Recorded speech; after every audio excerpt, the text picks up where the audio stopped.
Namaskar. In this second episode, we are going to discuss about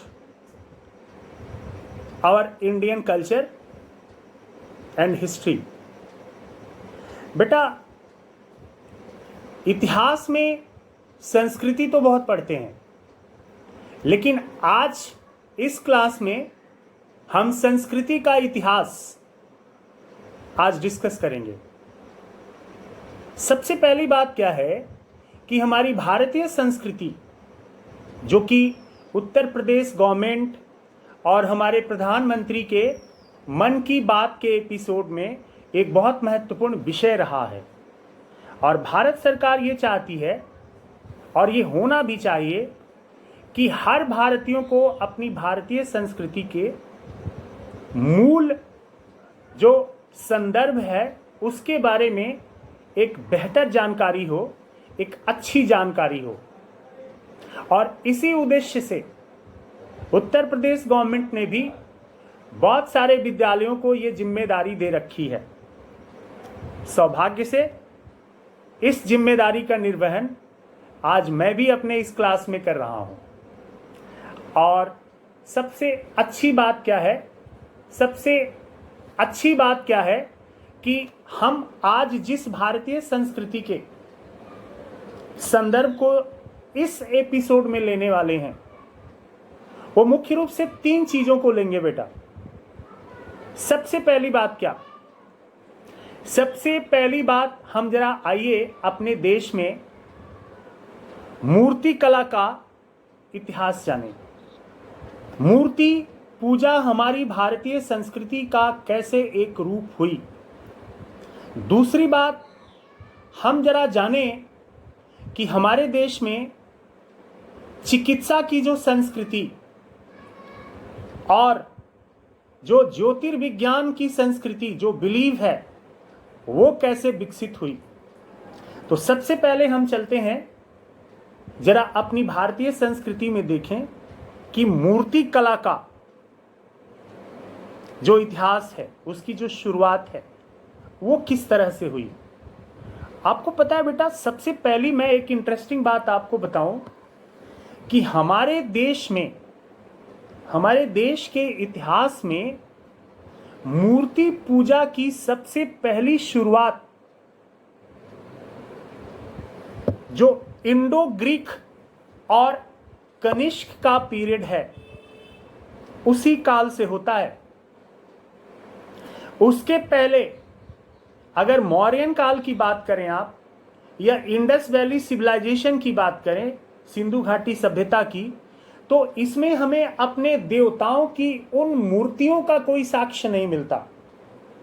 लेकिन सबसे पहले हमारी भारतीय संस्कृति में मूर्ति पूजा की शुरुआत इंडो ग्रीक शासक जो हेरिडेरियस आता है, जिसने विदिशा के बेस नगर में विष्णु मंदिर के सामने एक ध्वजारोहण तो दिया ही, साथ ही साथ बेटा सबसे पहली बात मैं आपको बताऊं कि कनिष्क के काल में जो फर्स्ट सेंचुरी की एक काल है, 78 AD में कनिष्क कुषाण वंश का शासक होता है, और इसके काल में कई महत्वपूर्ण हमारी संस्कृति के स्वरूप जुड़ते हैं।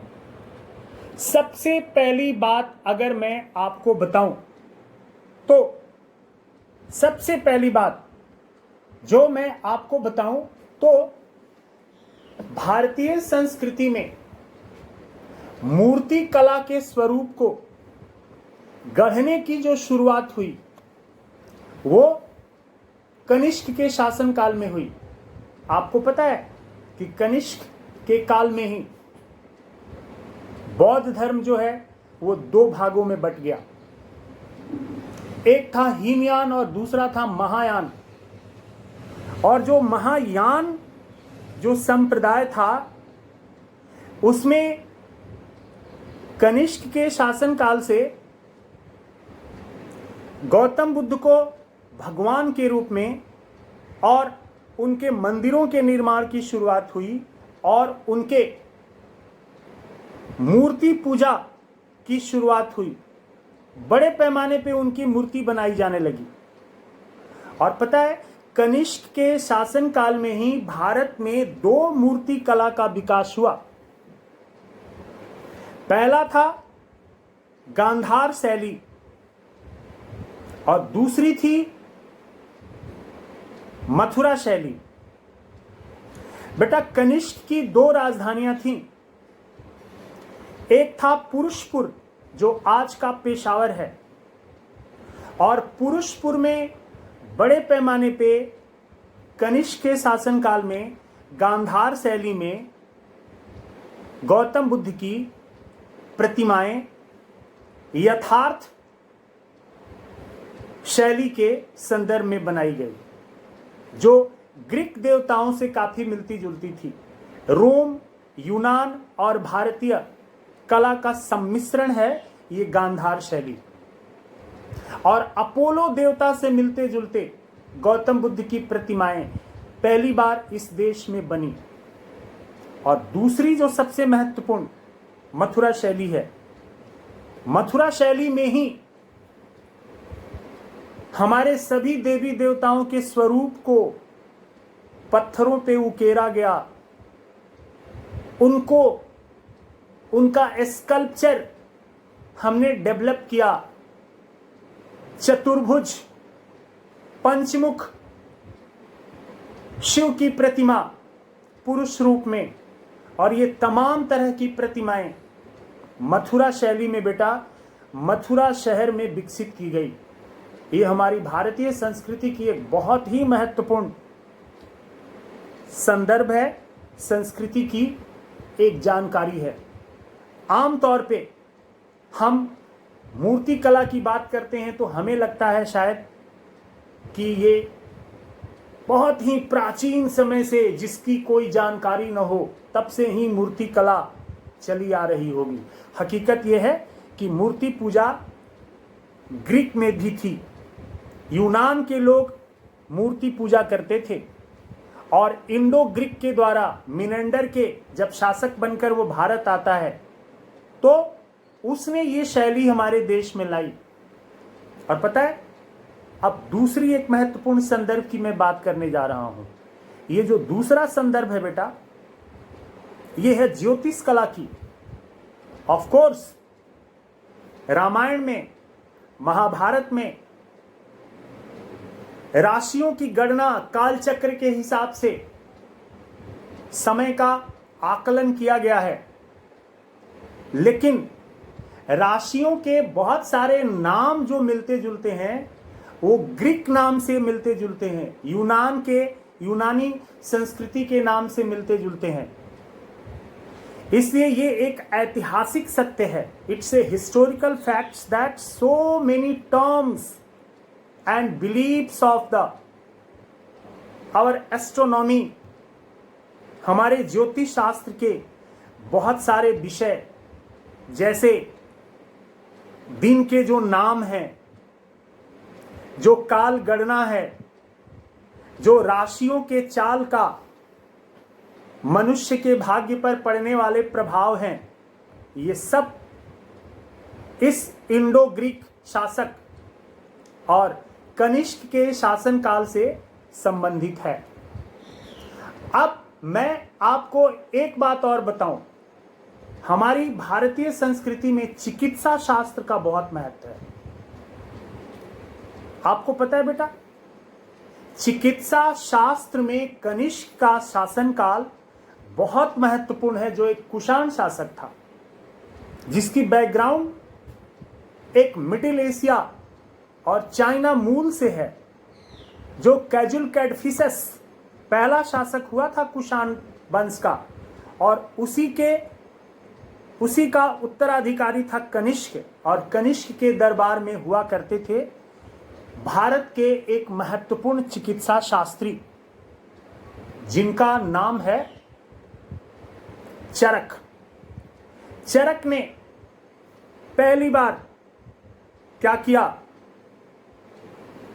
चरक संहिता नाम की एक पुस्तक रची और ये भारतीय चिकित्सा शास्त्र की गीता बाइबिल है।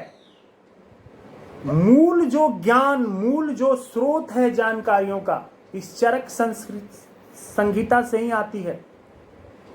और पता है बेटा, इस चरक संहिता से बहुत प्रभावित था ग्रीक मेडिकल साइंस और हिप्पोक्रेटस, जो कि ग्रीक डायनेस्टी का एक बहुत महत्वपूर्ण चिकित्सक था। आज भी भारत का कोई भी एमबीबीएस शपथ लेता है तो शपथ लेता है किसका? वो हिप्पोक्रेटस का लेता है। लेकिन पता है बेटा, ये हमारी संस्कृति की बहुत बड़ी ताकत है कि हिप्पोक्रेटस ने जो शपथ लेने का भाव लिया वो चरक संहिता से लिया। महर्षि चरक ने चिकित्सा के क्षेत्र में ये सेवा देने का जो भाव है, ये मूल सिद्धांत जो है चरक संहिता का है। तो हमने आपको भारतीय संस्कृति के संदर्भ में एक छोटी सी चर्चा के दौरान